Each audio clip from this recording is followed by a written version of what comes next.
أعوذ بالله من الشيطان الرجيم بسم الله الرحمن الرحيم ألف لام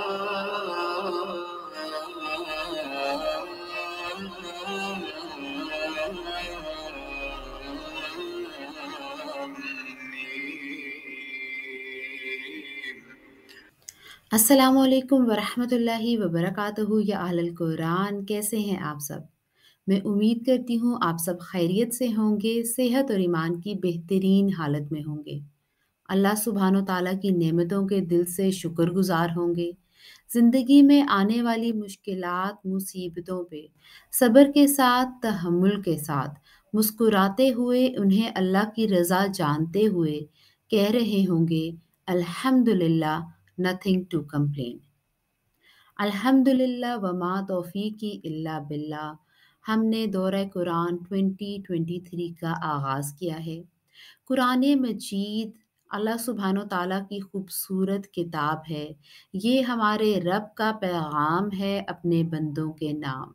لیکن کچھ پیارے لوگ اپنی مصروفیت کی بنا پر، اپنی مشکلات کی بنا پر، کچھ کاموں کی بنا پر چاہتے ہوئے بھی اس پیغام کو نہیں سن سکتے، اس سے مستفید نہیں ہو سکتے۔ اسی لیے ہم نے ہر پارے کا بریف خلاصہ ترتیب دیا ہے، جس سے آپ پارے کا بنیادی موضوع سمجھ سکیں گے، پارے کے اہم نکات اور موضوعات کو جان سکیں گے۔ اس سے عمل کے ہمارے لیے کیا نقطے نکلتے ہیں اور کیسے ہم اپنی زندگی میں ان کو اپلائی کر سکتے ہیں، سیکھ سکیں گے، اور آخر میں پارے سے نکلی ہوئی ایک خوبصورت دعا جو اللہ سبحانہ و تعالیٰ نے ہمیں سکھائی ہے، اس کو یاد کریں گے، پڑھیں گے اور اللہ سے مانگ لیں گے۔ تو آئیے پارہ نمبر 1 الف لام میم کا آغاز کرتے ہیں۔ نحمده ونصلي على رسوله الكريم اما بعد فاعوذ باللہ من الشیطان الرجیم بسم اللہ الرحمن الرحیم ربی اشرح لی صدری ویسر لی امری واحلل عقدۃ من لسانی یفقہوا قولی ربی زدنی علما ربی زدنی علما ربی زدنی علما اللہم فقہنا فی الدین اللہم انی اسألک علما نافعا ورزقا طیبا وعملا متقبلا ربی یسر ولا تعسر وتمم بالخیر۔ پارہ نمبر 1 الف لام میم۔ اس کا بنیادی موضوع ہے ہدایت۔ ہدایت کن لوگوں کو ملتی ہے؟ کون لوگ ہدایت یافتہ ہوتے ہیں؟ کیا ایسی صفات ہیں جو ہدایت کا حقدار بناتی ہیں، اور کون سی ایسی چیزیں ہیں جو اگر انسان کرے تو ہدایت ملنے کے بعد چھن جاتی ہے؟ آئیے آغاز کرتے ہیں۔ قرآن پاک کا آغاز سورہ فاتحہ سے کیا گیا ہے۔ أعوذ بالله من الشيطان الرجيم بسم الله الرحمن الرحيم الحمد لله رب العالمين الرحمن الرحيم مالك يوم الدين إياك نعبد وإياك نستعين اهدنا الصراط المستقيم صراط الذين أنعمت عليهم غير المغضوب عليهم ولا الضالين۔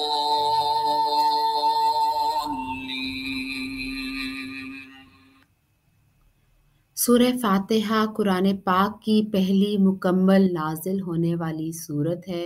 مکی صورت ہے، 7 آیات پہ مشتمل ہے، 27 کلمات ہیں، 140 حروف ہیں۔ سورہ فاتحہ فتح سے نکلا ہے، دا اوپنر، فاتح اس کا روٹ ورڈ ہے۔ سورہ فاتحہ کے 36 صفاتی نام ہیں: ام القرآن، اساس القرآن، شافیہ، قافیہ، الصلاۃ، یہ سب سورہ فاتحہ کے خوبصورت نام ہیں۔ سورہ فاتحہ قرآن مجید کا خلاصہ ہے۔ نماز سورہ فاتحہ کے بغیر مکمل نہیں ہوتی۔ کیا ہم سورہ فاتحہ کو ہر نماز میں شعوری طور پہ پڑھتے ہیں؟ آج جانتے ہیں کہ سورہ فاتحہ کی پہلی 3 آیات اللہ سبحانہ تعالیٰ کی تعریف ہیں، اس کی حمد اور ثنا ہے۔ آیت نمبر 4 بندے کا رب سے تعلق ظاہر کرتی ہے۔ یا اللہ، ہم تیری ہی عبادت کرتے ہیں اور تجھ ہی سے مدد مانگتے ہیں۔ یہ ہے ایک بندے کا تعلق جو اپنے رب سے ہونا چاہیے کہ میرے اللہ، میں تجھ ہی سے مدد مانگتا ہوں اور صرف تو ہی میری مدد کر سکتا ہے۔ آیت نمبر 5 to 7 دعا ہے، ہدایت کی دعا۔ اہدنا الصراط المستقیم، پہلی دعا جو انسان کو سکھائی گئی وہ ہے ہدایت کی دعا۔ بندہ اپنے رب سے دعا مانگ لیتا ہے، یا اللہ مجھے ہدایت دے۔ اس کے بعد آغاز ہوتا ہے سورہ بقرہ کا۔ سورہ بقرہ قرآن پاک کی طویل ترین سورت ہے۔ مدنی سورت ہے، 286 آیات ہیں، 40 رکوع ہیں، 6121 کلمات ہیں، 25,500 حروف ہیں۔ سورہ بقرہ کا ایک نام ہے زہرا، چمکنے والی۔ آپ صلی اللہ علیہ وآلہ وسلم نے فرمایا سورہ بقرہ قرآن کی چوٹی ہے۔ سورہ بقرہ کا آغاز حروف مقطعات سے کیا گیا ہے۔ حروف مقطعات وہ الفاظ ہیں جن کے معنی صرف اللہ سبحانہ و تعالیٰ جانتے ہیں اور جن کو پڑھنے کا طریقہ ہمیں آپ صلی اللہ علیہ وآلہ وسلم نے سکھا کر یہ بتا دیا کہ قرآن کو سنت اور حدیث کے بغیر نہیں سمجھا جا سکتا۔ حروف مقطعات سے آغاز کر کے عربوں کو بے بس کرنا تھا کہ جس زبان پر وہ اتنا ناز کرتے ہیں اس کے معنی تک نہیں جانتے۔ پھر اللہ سبحانہ تعالیٰ بتاتے ہیں کہ قرآن کتاب ہدایت ہے۔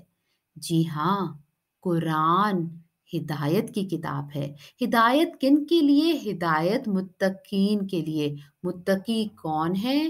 جو ایمان بالغیب رکھتے ہیں، نماز قائم کرتے ہیں، اللہ نے جو ان کو رزق دیا ہے اس میں سے خرچ کرتے ہیں، اللہ کی نازل کردہ کتابوں پر ایمان لاتے ہیں، اس کے رسولوں پر ایمان لاتے ہیں اور آخرت کے دن کا یقین رکھتے ہیں۔ یہی وہ لوگ ہیں جو فلاح پانے والے ہیں۔ کافرین اور منافقین کو ہدایت نہیں ملتی کیونکہ وہ فسادی ہیں، ان کے دلوں میں کفر کا مرض بڑھ چکا ہے۔ اللہ سبحانہ تعالیٰ 3 گروہوں کا ذکر کرتا ہے، متقین، کافرین اور منافقین۔ اللہ سبحانہ تعالیٰ ہمیں متقین میں شامل کر لے، آمین ثم آمین۔ تمام انسانوں کو اللہ سبحانہ تعالیٰ توحید کی تلقین کرتے ہیں اور بندگی رب کی طرف دعوت دیتے ہیں۔ اللہ سبحانہ تعالیٰ کا کلام انسانی بول چال کے عین مطابق ہے، اس لیے اللہ سبحانہ تعالیٰ نے کئی مثالوں سے اس بات کو واضح کر دیا۔ قرآن میں چیلنج دیا گیا، فَأْتُوا بِسُورَةٍ مِّن مِّثْلِهِ، اگر قرآن میں شک ہے تو اس جیسی کوئی ایک صورت بنا کر لے آؤ۔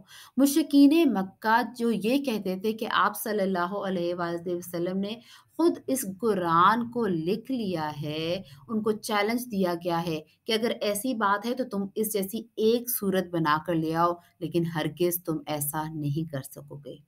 پھر اللہ سبحانہ وتعالیٰ مچھر کی مثال بیان کرتے ہیں کہ میں رب کائنات ہوتے ہوئے بھی مچھر کی مثال بیان کرنے سے آر نہیں رکھتا کیونکہ یہ سب میری مخلوق ہیں۔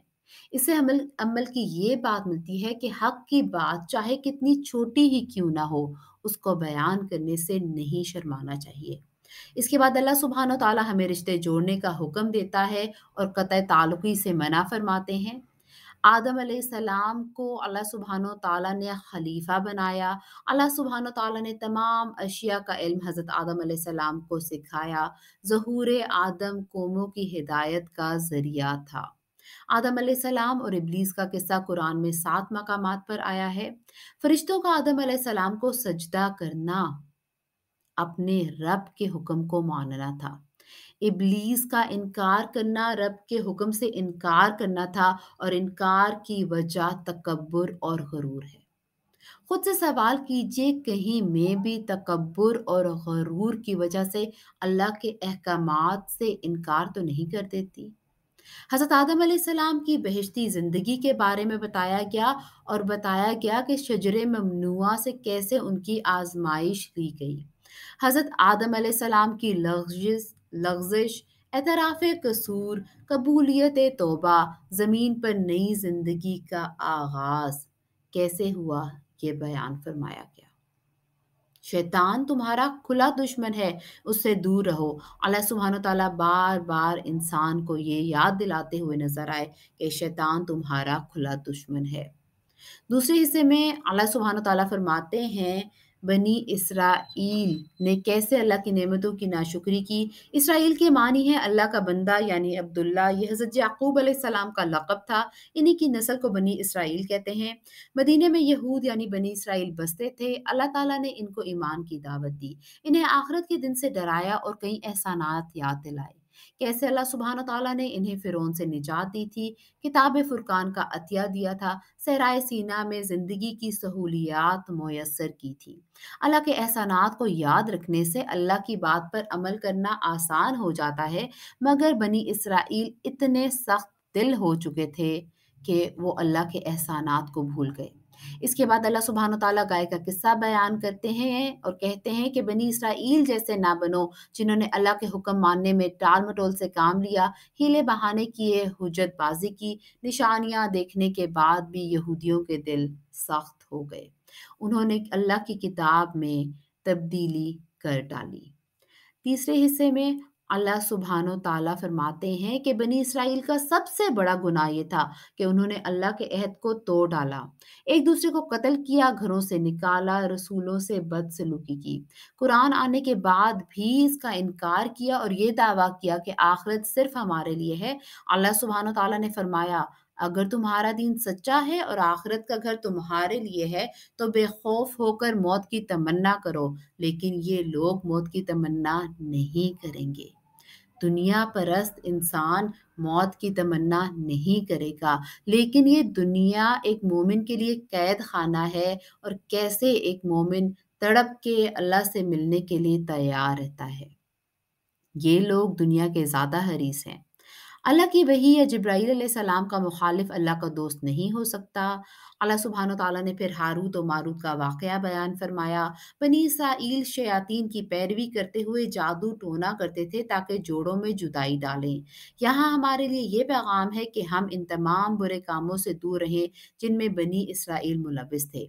کثرت سوال اور تعمق فی الدین کی ممانعت کی گئی ہے۔ چوتھے حصے میں اللہ سبحانہ تعالیٰ فرماتے ہیں کہ اگر میرے ساتھ صحیح تعلق استوار کرنا ہے تو نماز قائم کرو اور زکوٰۃ دو۔ یہودیوں اور عیسائیوں کی گمراہی اس لیے ہے کہ وہ کتاب الہی سے منحرف ہو گئے۔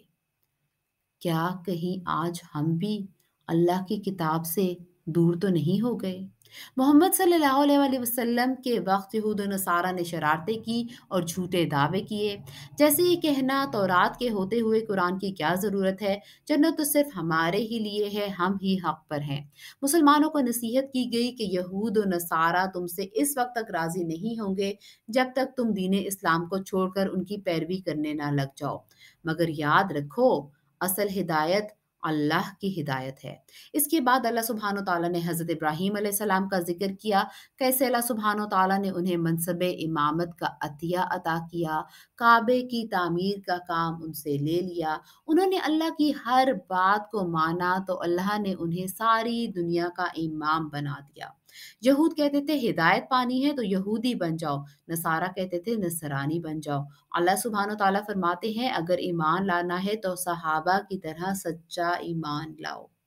صبغۃ اللہ ومن احسن من اللہ صبغہ، اللہ کے رنگ میں رنگ جاؤ۔ تو پہلے حصے میں ہم نے دیکھا کیسے سورہ فاتحہ اللہ کی تعریف بیان کرتی ہے، بندے اور رب کا تعلق دکھاتی ہے اور دعا ہے۔ سورہ بقرہ جو قرآن پاک کی طویل ترین سورت ہے بتاتی ہے کہ ہدایت صرف متقین کے لیے ہے، کافرین اور منافقین کو ہدایت نہیں۔ پھر قرآن کی دعوت اور چیلنج کا ذکر کیا گیا، آدم اور ابلیس کا قصہ بیان کیا گیا۔ دوسرے حصے میں بنی اسرائیل کو کیسے دعوت دی گئی، نصیحت اور یاد دہانی کرائی گئی، یہ بتایا گیا۔ گائے کا واقعہ بیان کیا گیا۔ سخت دل لوگ کون ہوتے ہیں یہ بتایا گیا۔ تیسرے حصے میں بنی اسرائیل کا عہد توڑنا کیسا تھا یہ بیان کیا گیا، کیسے انہوں نے کتاب کا انکار کیا۔ ہاروت اور ماروت کا واقعہ بیان کیا گیا۔ آخری حصے میں یہود و نصارہ کی شرارتیں کیا تھیں یہ بتایا گیا۔ یہود کے دعووں پر مسلمان کو نصیحت کی گئی۔ ابراہیم علیہ السلام کامیابی کا نمونہ ہے۔ صحابہ کا ایمان ہی سچا ایمان ہے۔ صبغۃ اللہ، اللہ کے رنگ میں رنگ جانا ہے۔ اس پارے سے عمل کی ہمیں یہ بات ملی کہ صرف ایک رب کا بننا ہے، مقصد حیات پر نظر رکھنی ہے، نعمتوں کی ناقدری نہیں کرنی اور ناشکری نہیں کرنی، دلوں کی سختی سے پناہ مانگنی ہے، اللہ کے رنگ میں رنگ جانا ہے، اللہ کی رضا پہ راضی رہنا ہے، ابراہیم علیہ السلام کی طرح حنیف بننا ہے۔ آج کی دعا سورہ توبہ کی آیت نمبر 127 اور 128 ہے۔ ربنا تقبل منا إنك أنت السميع العليم ربنا واجعلنا مسلمين لك ومن ذريتنا أمة مسلمة لك وأرنا مناسكنا وتب علينا إنك أنت التواب الرحيم۔ اے ہمارے رب، ہم سے یہ خدمت قبول فرما، بے شک تو ہی سننے والا جاننے والا ہے۔ اے ہمارے رب، ہمیں اپنا فرما بردار بنا دے اور ہماری اولاد میں سے بھی ایک جماعت کو اپنا فرما بردار بنا، اور ہمیں ہمارے حج کے طریقے بتا دے اور ہماری توبہ قبول فرما۔ بے شک تو بڑا توبہ قبول کرنے والا نہایت مہربان ہے۔ یہ تھا خلاصہ پارہ نمبر 1۔ میں امید کرتی ہوں آپ اس سے مستفید ہوں گے۔ اللہ سبحانہ و تعالیٰ کی خوبصورت اور بابرکت کتاب قرآن مجید کو پڑھنے کی، سمجھنے کی اور اس پہ عمل کرنے کی بھرپور کوشش کریں گے۔ سبحانک اللہم و بحمدک، اشہد ان لا الہ الا انت، استغفرک و اتوب الیک۔ السلام علیکم ورحمۃ اللہ وبرکاتہ۔